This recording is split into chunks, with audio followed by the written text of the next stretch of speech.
Oh, now it's perfect. So the psychedelic flag there for everybody. And I don't know what's going on with my camera. So with that, I Powers of guess Zoom. moving on to, yeah, I got a virtual background. And it doesn't, it's, I don't know what's going on today, but it is not my day for technology. I guess item number 2 is like to make a second pause, Planning and Zoning Commission for a regular term to expire January 1st, 2023. So moved. Second. Okay. You're going in and out big time, Peggy. That, all in favor, say. Okay. All in favor, say aye. Aye. You guys can't hear me? Great. Okay, great. Let me, you know what? The other thing I'm going to do is switch my Wi-Fi source. So I think we just voted and all agreed, voted. Oh, I wonder what people think when they watch these meetings, when they see us with the fun technology challenges. I guess everybody's dealing with it too, right? Oh, yeah. And I'm hoping that'll work. Nope, you're talking on mute, Noreen. Okay, thank you. If you get this straightened out, let's start over because I didn't hear any of that last part. Can anybody hear me? No, Yeah. everybody. Yeah, now we can. Yep. Okay, your screen is frozen. I've done probably 50 Zoom meetings at home, and I don't know why this is happening now. But you're all frozen on my screen. But as long as you can hear me, that's good. Oh, Scott, yours seem to be okay. All right. We Maybe did it's the just coming vote. back. Yep, that passed. Jacqueline, were you able to hear everything? Yes, I did get that, but I think Noreen didn't hear, so I think we want to maybe start over. Yeah, Noreen didn't get a chance. Vote at all. Okay, so with that, I guess we're voting on, and it was seconded on the appointment of Janet Peckinpah to the Planning and Zoning Commission. Let's all in favor say aye. Raise your hand. We have discussion per. We did, but I mean, we opened it for that, but we can go back and to have discussion. Go ahead. Yeah, I'm sorry, I didn't hear that. Anyway, tonight, unfortunately, I'm going to abstain from the vote. I feel terrible because I know Janet. I've actually helped in a little ways to work on one of her campaigns. Oh, nice. That's cool. 2. But anyway, I just feel strongly that there should not be a realtor on P&Z. I've done my due diligence again. You know what I felt last month or weeks ago when we changed and put the gentleman on another board. I'm not worried about Janet at all. I wasn't aware until your email today, Peggy, that there was she actually had a listing, and it's her friends, the nursing home in town. She had a listing in Madison. I wasn't aware of that, but it's a precedent we're starting. I never said it was illegal. I never thought it was illegal to have a realtor on P&Z. It's just over the years, Madison has taken the steps to not do that, so it doesn't open a door to any problem. And so I'm really doing this to red flag my concerns, and I would like that to be in the minutes that I'm red flagging a concern of having a realtor on P&Z. So thank you. Okay. I think I know we've all had a lot of off the line conversations about this and also consulted with counsel and understand that different people have different views and experiences in this area. And I think, that's, I'm comfortable with going forward with the vote. Any other comments or discussion needed? No? Okay. All in favor, say aye. Aye. Okay. And any objections or nays? I'm going to abstain from voting. You're going to abstain then. Okay. And then 1 abstention, 4 yays. All right, great. All right. Well, thank you very much. I know that was a lot of discussion over the last couple of months, and just looking forward to moving forward with additional members of the Planning and Zoning Commission. Item number 3 on the agenda is discuss and take action to award a contract for landscape, architectural, and engineering design services for the Madison Tennis Court reconstruction project to Stantec Consulting Services in the amount of $66,950, and to authorize the first selectwoman to sign all contracts and documents associated with this award. As approved through the ARPA funding approval process, a vendor is on the South Central Regional Council of Government Regional Purchasing Consortium on-call engineering services vendor list approved by the Board of Selectmen July 19th, 2021. So Move. moved. Second. Okay, great. I don't know if there's any additional questions. There's obviously an urgency to this project because they're hoping to get it done in the spring. Otherwise, because it impacts the school year, they would have to wait a whole nother year for the project. And now that we have all the funding in place, they were really eager to move forward on this. I don't know if you have any questions for Bill McMahon? No? Okay. May I just ask one thing? Where are the tennis courts going to be? Right where the other ones are at the school? Same location. They're just going, they might reconfigure it and they're adding 2 additional courts in this part of the plan. Great. I know they've been needed for a long time. And and it's like seating too, right? There'll be some. I'm assuming, I haven't looked at the details. I know that they've got preliminary plans going, so I'm sure we'll be able to see those, but any other questions? Bill is available if we need him. No? Okay, great. Well, all in favor, say aye. Hi. Aye.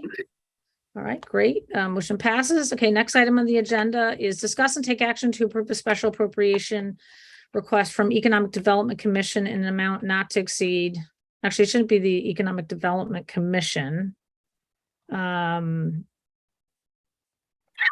was from finance, Peggy. Okay, so that's still being funded. That's right. We don't have an, okay, let me finish the motion. Yeah. Request from Economic Development Commission an amount not to exceed $12,000 for Light Up Madison project pending Board of Finance approval. So moved. Second. Okay, and I guess I was questioning the account. We haven't set up an economic development department account yet, now that we actually have somebody permanently in this position. So it must be that this project historically had been funded through Economic Development Commission. Background, and Sherry, I can invite her up. This is the Light Up Madison project. And we agreed to absorb this in last year's budget. The budget we put together, we thought was going to be feasible at $20,000. Sherry ran an RFP process, and unfortunately we only got one bid back. And it was from the same person that did it before. And it came up significantly higher. And I know, Bruce, I'd sent you one number, but I think that it got a little complicated with this. So Sherry, if you could just explain the price increase and some of the things that were added to this also, and maybe talk about why it's so expensive. Sure. Yeah. Thanks. Good evening, everyone. So yes, we budget $20,000 for this project. And this year, the one proposal we received came in a lot higher. I did shake the bushes to look for more proposals. Unfortunately, other vendors were not able to bid on the project. And they all have the same reason, and it's a supply issue and staffing shortage. Mostly it's staffing shortage. If you think about a project like this, everyone that wants to light up their downtown or their buildings, it all happens in the same month. And so they don't, these vendors don't have enough staff to be able to do all the projects that they would like to do. So that's the increase in the pricing. We also added 4 additional trees on Wall Street. So increasing our trees from 8 trees to 12 trees. Our feedback last year was significant from Wall Street businesses saying that the street was not bright enough. Boston Post Road had a lot of lights and Wall Street was a little bit darker. So we did add back to the 12 trees that we had done 2 years ago. Last year, we had reduced it to 8 trees. And so we're going back to the 12 trees. So happy to answer any other questions. I will say that one thing we were talking about is the Wall Street piece is quite expensive because of the height of the trees. And so you have to bring in a bucket truck, I guess, to get the light strong. And so that's an additional cost that has kind of was unanticipated. So, and I know the first year we did this, it was funded through a combination of different accounts cobbled together. Then last year we had a budget with EDC, right? And then we did a special appropriation. And this year we thought we had a good number in there, and it wasn't good enough. So, and this has to be committed to in the next week, I think, because they're going to come and do it prior to Thanksgiving. So, that was why I had to put this on this agenda. Any additional questions on this? No, just a comment. I mean, to me, this is one of the best things we do in town. We get so much positive feedback Mhm. about this. I think it's, I know it's a little more expensive, but to me, it seems completely worth it. The smiles that it puts on people's faces, and I think people coming down to town just really benefit from such a wonderful experience. So I think it's a little bit of New England charm. Just a quick question, Sherry, about the contractor invoice. The total is $31,930, but the way I read it, it doesn't include the $5,000 in optional stuff. That is- So that we're is- opting out of the optional, correct? Yeah, I'm not sure why he put those in there, but those were add-ons that we asked them to bid on, but we were not planning to do them unless they came in under budget. I will say, so they're not included in the total. I will say that I have secured a sponsor to go forward with the Scranton Library light up. Oh, That you'll good. see in there. So that will not be town funded, that will be sponsor funded. But we will be able to do the library this year. Okay, good. May I just add to what Scott said? I think it is a gift to the town, and I especially am happy that I think really it helps. It's a nice gesture to all the businesses downtown to make it so festive down there as we looked at projects to help them after COVID, after the pandemic. It was hard to come up with something that everybody would benefit from. So I'm really happy we're doing it again. Yeah, and I do want to echo the Economic Development Commission had come out with this initially as an idea. They had done kind of a survey with the public and gotten ideas. They did a great job with this. So it's been a huge success. So we'll just have to, understand and budget appropriately going forward, and maybe think of other creative ways that, we can kind of keep the costs down in the future, but we're kind of up against the wall right now. So, all right. Well, with that, then I guess all in favor of approving the special appropriation request, say aye. Aye. Aye. Okay, great. And then I'll read the next one. It's the same thing. Discuss and take action to award a contract for Light Up Madison project to a gala affair Power Posse Productions in an amount not to exceed $32,000, and to authorize the first selectwoman to sign all contracts and documents associated with this award. Moved.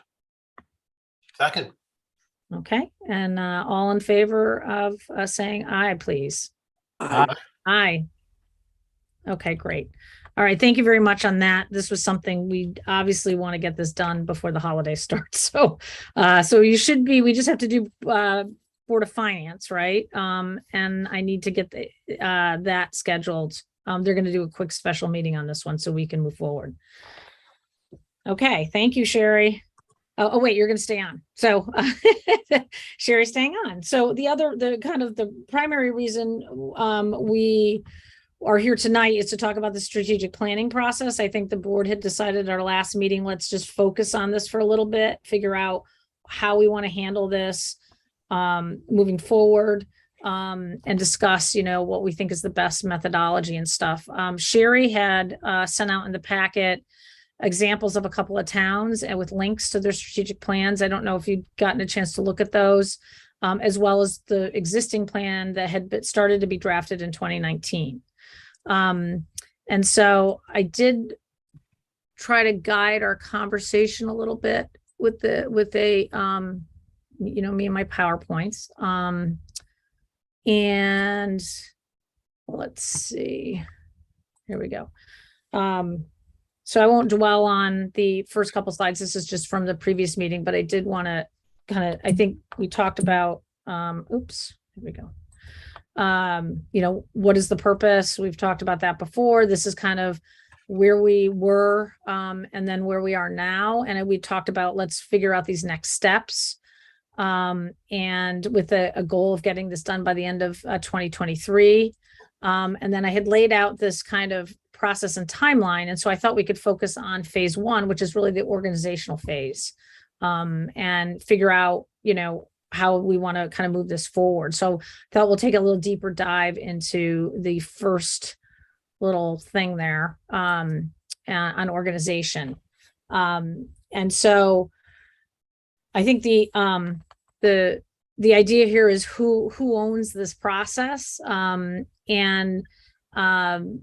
do we want to do a committee, which some towns in the stuff that Sherry had sent out have actually set up a steering committee. I looked at Southbury's in particular. I actually kind of liked Southbury's general approach, but they had a very big steering committee that involved a lot of different boards and commissions and residents and staff members. And I think the concern I have with something as big as that is that we also have the plan of conservation development happening, which is also a big planning exercise that's going to draw on from different community pools. And so my thought was maybe trying to come up with a smaller, just a smaller task force or working group to kind of piggyback on what's going on with the POCD, and then we would have some public outreach efforts, obviously. So I just wanted to get your thoughts on that. How big of an initiative we want to do on this, because we're effectively taking something that already been started and just completing it. And then we also don't want to duplicate efforts of the POCD. Peggy, may I just ask you the plan that we've looked at that's been sent to us? So that was never approved. So because it has the dates from 2019 to 2020. So, but it was never finalized. Never finalized. Okay, thank you. And I think that some of the things, and I talk a little bit later about, there's just some pieces that are still missing from that. And I think that's something that as we go through it, we'll identify what those are. But it's a good framework, it gives us a kind of a structure to work off of. And it started a lot of the kind of big picture things about the town. I did meet with the chair of planning and zoning and the town planner to talk a little bit about their process and how we could kind of piggyback or cooperate with them. And I think there's a willingness to do that. They're probably, from what I'm gathering right now, and they're still in the process of figuring this out, I don't think they're going to have, if you look at the old POCD from 2013, I think it was, there's a lot of strategic stuff in the beginning, what Madison is a community, what our values are. And so I think they're not going to be focused as much as on the land use piece. So this is where we might actually do well, because now we can kind of make sure that we have something cohesive across the two documents. So they're willing to work with us on those kind of big picture things, the values, some of these pillars that are talked about in the strategic plan. So we're not duplicating efforts, and they're going to be kind of probably focusing a little bit more on some of the heavy lifting on the land use components and zoning components. So I think we can figure out a good balance. But I guess my I just want to have a better sense of how broad of a process do we want to have. I mean, and so if any board members have specific thoughts about that, I think it would be great to hear them. Well, I think, I'll jump in and say that the last time around, I think in our effort to be inclusive, we created a committee that just was so big, it was very unwieldy.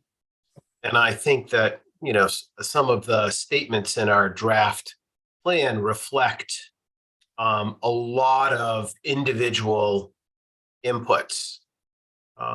So I would be an advocate for condensing down the working group. All of this comes back to the public for their ratification anyways. So I would imagine a robust give and take, as we flesh out the draft further, but I think smaller is better. Okay. I kind of agree with you, Bruce, in the sense that, not that I'm surprised that I'm agreeing with you, but I'm agreeing with you in the sense that I think sometimes in a smaller group, you tend to get more things done too. maybe a little quicker decision making and quicker to get to a working draft, such that maybe we can then solicit more public input.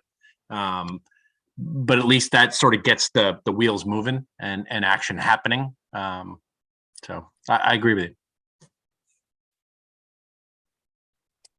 So I think then, the idea would be then to have this smaller kind of, I don't know, did we lose Al? Oh, there he is. Okay, I'm sorry. I'm getting a small shout out up here. So the idea would be to have a kind of a task force that would be a smaller, or I prefer the working group because that tends to be smaller. Task force can be huge. And then the question is, so we could have, elected officials. Is there board members on here that want to be really roll up their sleeves and get involved in this process? I'm definitely going to be involved in this. Clearly, because it's pulling a lot of staff together, a lot of planning initiatives. Would we want to appoint a second board member to the actual working group? I nominate Bruce Wilson. Well, you know what? This is part of what I do. So I'm happy to be involved in the conversation. I'll just put Scott on speed dial. Okay, so maybe having myself and then Bruce, if there's no objections, would be kind of the Board of Selectmen core Sounds to great. this. Do we want to have other elected officials on this at this point, or do we just want to kind of present it to the other boards and get their feedback and comments? Yeah, maybe the action is sort of take it on a bit of a road show to the other boards, elected boards and commissions, if need be. But maybe that helps you guys limit the number of folks that are on it too. And I'd like to believe that if we approached the other elected boards specifically and said, hey, we're working on this and we'd really like your input, that they would work with us on an ad hoc basis. Definitely. Yeah, I agree. Okay. So, and then I do think it would be important to involve some of the appointed boards. I think EDC is one that's important because we really want to flush out more our economic development strategy. I think that we kind of have a big, kind of a summary type of plan that was done a couple of years ago. But I think the idea here was to take a deeper dive in economic development. And so I think it'd be good to have somebody from the EDC on this. P&Z, I would say from a time commitment, maybe challenging. So, and then since we're going to kind of be, partnering with them on this, maybe we don't have to have them on the working group, so to speak. But my thought was having the town planner on it because that person is kind of a key link to all the activities going on in planning and zoning. Yeah, makes sense. I like that. So, and then I think it would be, having Sherry as well. So maybe have those two staff members. And I was thinking of maybe bringing in somebody on the operational side, like a Sam, to have the, government hat on about emergency services and response and, those types of things. Would this be a good opportunity just with the two senior staff to have Sam and Stacy both?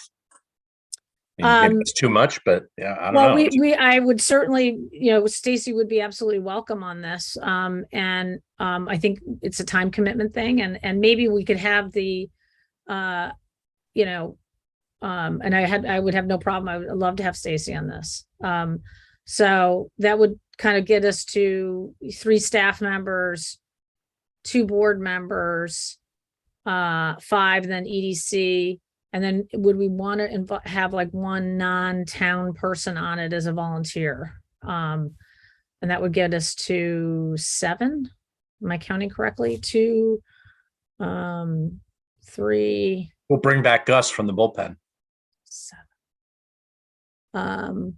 Would we want to have, so, because now we will get into I guess we're going to have to do this as public meetings, right? This isn't going to be kind of a internal stuff, since we do have elected officials on it. Trying to think. Well, you can still do working group because I think it's only 2 selectmen as an example, so you're not a quorum. I think cross-board is different, isn't it? Yeah, and it's You not wanna going to just be a speak- charge. Yeah, we're not doing a formal charge committee. I'll figure that out. But I think once we have a community member, it might change that dynamic. I mean, I'm assuming there's a preference to have like somebody just independent from a board or commission or from town government on this. I mean, there's certainly going to be a lot of community outreach. Yeah, I think if we, if somebody from the community stepped forward as a planning professional, I think, that definitely adds value to the committee. Having just a community member for the sake of a community member, I'm not sure what the value add there is. It's almost like if you have somebody in mind, I hate to say it, but that might help. Okay. I also think we need to keep in mind that if we add a community member, their personal schedule may dramatically impact when this committee can meet. Yeah, that's true. And we're going to be. They're public meetings. In theory, they can all join, right? I mean, you can have extra public folks participate just anyways. Right. And this is going to be put in front of the public for discussion and for editing. So okay. This is in no way going to be delivered as a final thought to the town. Right. No, I agree. I think that we're going to get a lot of community input, and that's the whole point of this, right? It's supposed to be adopted by the town. And there'll be a lot of opportunity to weigh in on this. And, I think for efficiency's sake, because we have a pretty, tight timeline, plus there's going to be a lot of partnering with POCD. I think, maybe we keep it to staff and existing, board and commission members at this stage. So it's 6, and then only if somebody percolates. Yeah.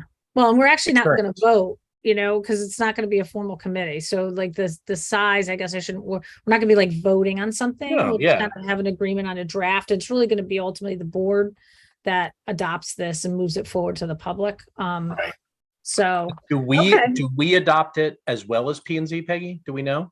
Is it both of us? We're the primary owners of the strategic plan. Yeah, this would be their document is POCD, and so, but we just want to make sure we're aligning correctly, because a lot of these things are going to be overlapping. Yeah. And then and I think we talked about earlier, do we want to make this adopted at town meeting too, which we could do, and we can talk about that another time about the final kind of adoption. Mm-hmm. And we could, by doing that, we can say it's part of now our planning and budgeting process, right? That, and that's what Southbury did. They actually put it in their charter, which was interesting. So that it has to be updated every year. So, we can talk more about that as we move this along, what kind of formalization we want to have for it. But I think our goal is the Board of Selectmen definitely, and some sort of community endorsement, for it. And then I had on here, communication channels. I think there's, that's all going to be developed. I know Erin had some great ideas that she's looking at for POCD about virtual websites and public forums that you can hold on websites, which is kind of an interesting thing. It's kind of like Speak Out or something, some new ideas that have come out, and where you can get a lot of public feedback that way, in addition to the traditional methods that we would do. And then we'll probably do survey work that we can use our own resources for that. And then I think the other question is the outside consultants. And I would argue it's worth, and we do have some money set aside in the planning reserve to do this, having somebody help pull this together, because I think that I was looking at, I kind of did I don't know, my mind was, let me go to the next slide. I was thinking in slides today. So, but these are all these different plans, right? And they've all been done in like the last 3 or 4 years. And so some of this is going to be trying to merge all that into one master plan. And for example, the affordable housing plan has all this great information about our demographics, right? And that's pretty fresh.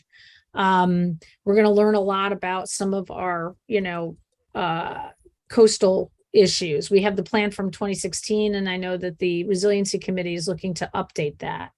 We've got the the facilities, which is our town facilities plan assessment report that was done. So we know the status of our buildings and where there are problems, we've got the pedestrian safety, safe streets plan is going to be started this year. We have one that was kind of started a couple of years ago, and we're going to do a deeper dive into that this year.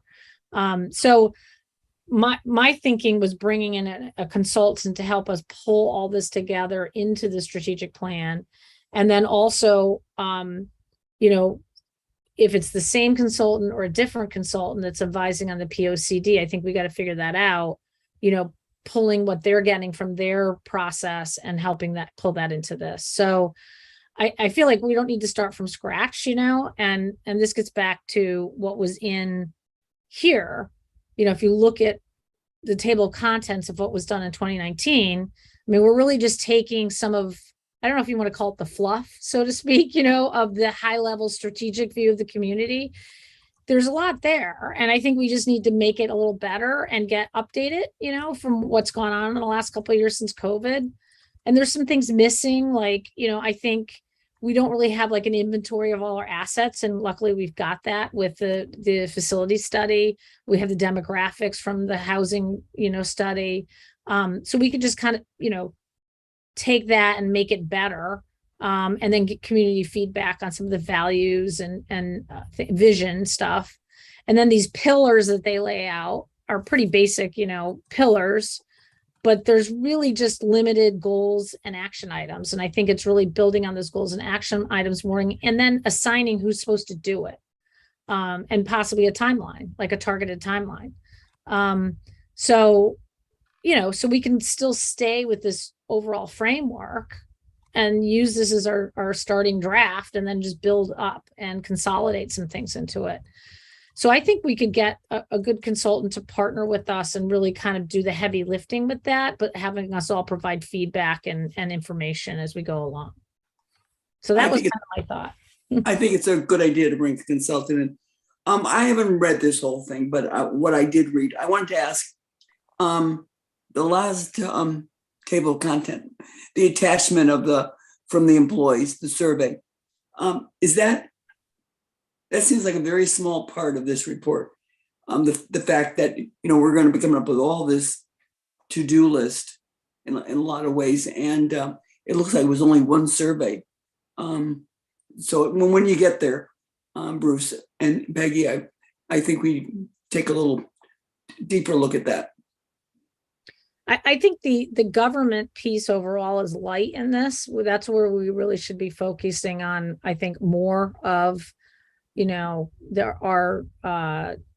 organization, our staff, our employees, our resources, our also what we,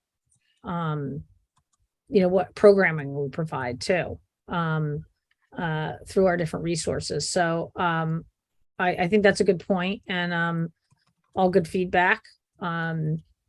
But I don't think there's any, unless, Scott, you're a consultant, it maybe, think about it and say, is there something fundamentally missing from the framework that was put together in 2019? I would say no. I just think there's some detail and areas that need to be like expanded more, Expanded more. And I think it was the notion of being actionable too. Mm-hmm. I think if we can move towards actionable, I think that makes a huge difference. Okay. And I would agree. It was, it was a first step, right? And yeah. And I remember, Bruce, you probably remember this too. We had found, and you had found, I think, a couple of interesting sort of kind of summary.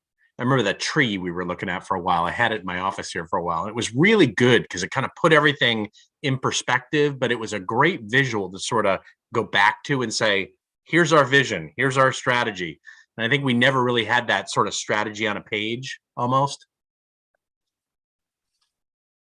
Yeah, and I think that where we really ran out of steam in this was that tactical execution. If you think about, if you think about vision and mission as those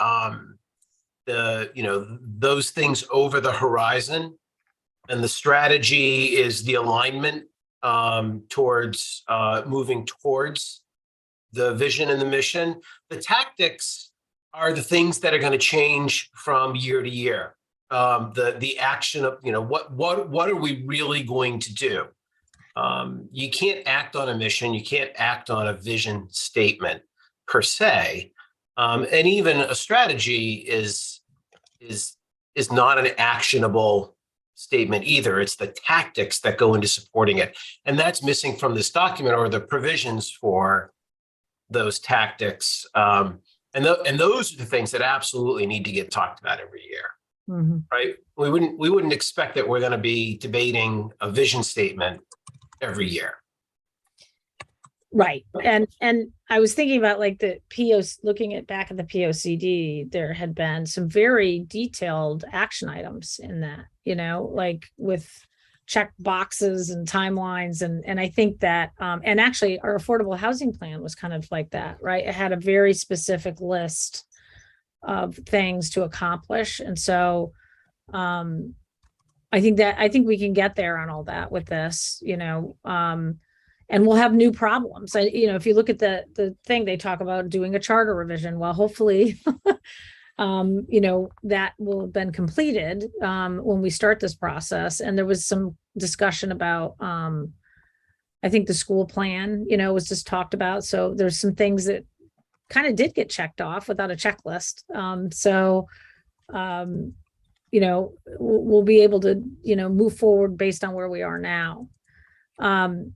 So I think that what we can do then is I will kind of email around a confirmed list of like what the working group would look like and what kind of FOIA requirements we would have with this kind of structure. And then I think, maybe we would kick this off in December, just as for organizationally, Bruce, Mhm. and we'll start gathering. I'll have Sherry could maybe start putting a list together of different consultants, as we kind of dig through other community plans. And then I would like to meet with, and I'll set up a call with the firm that is advising the town on the POCD, and just have a conversation with them too, and get their thoughts about, well, how would they envision this working together, and then we could kind of figure out a plan in December about bringing in outside advisors. Does it sound good? Yeah. Peggy, I'd like to suggest that the term strategic plan as nomenclature is really inadequate for what you're describing here. You're talking about integrating a number of planning activities. And so I think it needs a broader nomenclature than just calling it the strategic plan. I think that could lead to confusion because it doesn't recognize that we're integrating a number of plans and bringing things together. The integrated strategic plan. Well, you could call it a master plan, right? Yeah, something like that, or Madison Not tomorrow. a Madison master plan. Well, but It's more than a strategic plan. I know that we always love acronyms, so I'm like, we could call it the MMP, the Madison Master Plan. Sounds like a first meeting topic. Yeah, so I would say that not to get distracted, maybe the strategic plan is just a working draft title. Because the last thing we want to do is spend, the first 15 days of December trying to figure out what to call this before we've done any work on it. Right. Yeah, maybe that's the last topic on the agenda of the last agenda. Once you figure out what it is. Yeah. Right. So I think a working title, the strategic plan, it captures the thought adequately. Mm-hmm. And there's probably some good ideas out there, Al, we can research and think about, because if you get something catchy, it may connect more with the community too, so they don't get confused about plans. So that's a good thought. And also, I think we're going to have to make sure we explain how this is a slightly different than the POCD. And that's where I think, paralleling with them and making sure that we're, not duplicating efforts is important. So. All right, well, that was kind of it. So we got some next steps. We'll kind of kick this off in December and I think get it going. And then what we can do is do just a monthly update maybe with the board, other board members, so they know kind of where we are and, where progress is. Bruce said I'm going to be on speed dial, so I'll already know. Well, I don't think the town could afford to hire you, Scott, right? I know what that. All right. Well, I guess then we're good on that topic, and got to pass forward. And then I think the last is just any citizens' comments. Jacqueline, do we have any citizens that have their hands raised? No hands are raised. All right. Well, with that, can I get a motion to adjourn? So moved. All right. Meeting, all in favor, say aye. Bye, Meeting everybody. adjourned.